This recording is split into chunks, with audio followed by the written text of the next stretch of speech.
न उन्हें रामायण की समझ है, न उन्हें हिंदू धर्म की समझ है। चंद्रशेखर जी को अभी किसी मंदिर में जाके रामचरितमानस का अच्छे से पढ़ना चाहिए।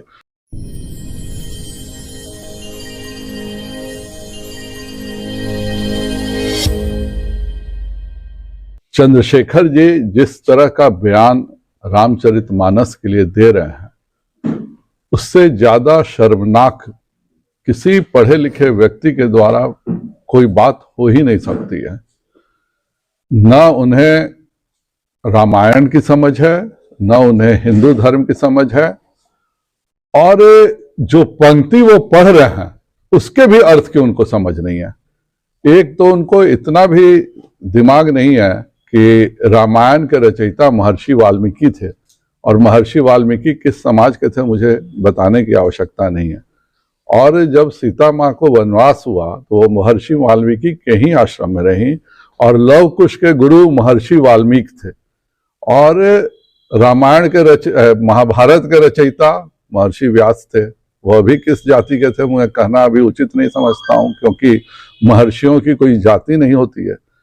लेकिन जिस प्रकार का बयान दिया और जिस प्रसंग को उन्होंने कहा, वह भी बताता है कि चंद्रशेखर जी को अभी किसी मंदिर में जाके रामचरितमानस का अच्छे से पढ़ना चाहिए, क्योंकि जिस उठाया है वह चौपाई एक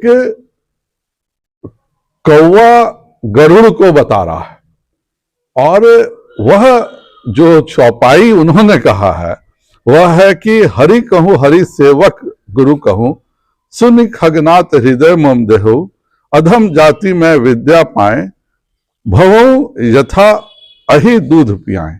और इसके बाद की जो चौपाई है वह है मानी कुटिल कुभाग्य कुजाति, गुरु कर द्रोह न करूं दिनु राति, अति दयाल गुरु स्वल्प न क्रोधा, पुनि पुनि मोहि सुखाव सुबोधा। अर्थात कि मैं गुरु की बात समझ नहीं पाया, और यह मैं जो कौवा की जाति में जन्म लिया हूं इसलिए मैं इसको समझ नहीं पाया, और मेरे गुरु ने कभी मुझ पर क्रोध नहीं किया, गुरु ने हमेशा अच्छी शिक्षा दी। तो एक तो यहाँ अच्छे शिक्षा की भी बात हो रही है, पर उस बात को शिक्षा मंत्री बिल्कुल भूल गए कि गुरु ने सदैव उस काग को अच्छी शिक्षा देने का प्रयास किया। और यह जो धार्मिक ग्रंथों का अपमान करते हैं, अगर वह अपनी ही जाति को देख लिए होते तो भगवान श्री कृष्ण और ब्राह्मण सुदामा एक ही गुरु के साथ पढ़ते थे, तो यदुवंशी और ब्राह्मण एक ही साथ पढ़ते थे। अगर वह रामायण में भी देख लिए होते तो गुरु के आश्रम में भगवान राम और निषाद राज एक ही गुरु से पढ़ते थे, तो न निषाद में था, न यदु में था, वंश में था, न ब्राह्मण में भेद था, न क्षत्रिय में भेद था। और इस तरह की बातों को आज रामचरितमानस को इस तरह से करना, मेरा सीधा अनुरोध है नीतीश कुमार जी से कि इस तरह के मंत्री को बर्खास्त करें। अगर उनमें इतनी हिम्मत होती, इन लोगों की आदतन विद्रोही सभा हो गया, अगर ये किसी दूसरे धर्म के बारे में कर रहे होते तो अभी तक यहाँ पर क्या हो रहा होता, नीतीश कुमार भी उनको हटा चुके होते, और 6 इंच छोटा होने का नारा पूरे हिंदुस्तान में लग रहा होता।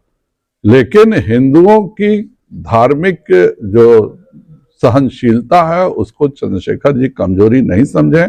चंद्रशेखर जी को अपना वक्तव्य और अपनी गलती को माफी मांग के पश्चाताप करना चाहिए। एक व्यक्ति के मुख से रामचरितमानस के एक तो प्रसंग से भी अलग, और जिस तरह के उन्होंने बात कही है, पूरे दुनिया में जब भी ज्ञान की बात होती है तो रामचरितमानस पढ़ा जाता है।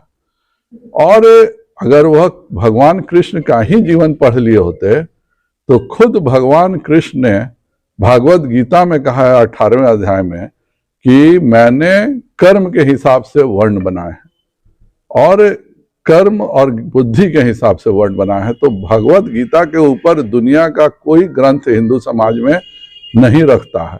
और अगर वह वेद भी पढ़े होते तो वेद की रचना में सभी जातियों का और महिलाओं तक का योगदान है।